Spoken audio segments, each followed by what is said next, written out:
ماہرین صحت کا کہنا ہے کہ اگر ہم اپنے جینے کا انداز تبدیل کر لیں تو سرطان کے مرض میں 40% کمی واقع ہو سکتی ہے۔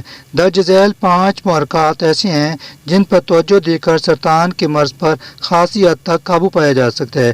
نمبر 1، سگریٹ نوشی اور تمباکو کا استعمال ختم کر دیا جائے۔ نمبر 2، شراب نوشی اور نشے کی دیگر عادات کو ترک کر دیا جائے۔ نمبر 3، خوراک میں سبزیوں اور پھلوں کا زیادہ سے زیادہ استعمال کیا جائے۔ نمبر 4، وزن کی زیادتی اور موٹاپے پر قابو پایا جائے۔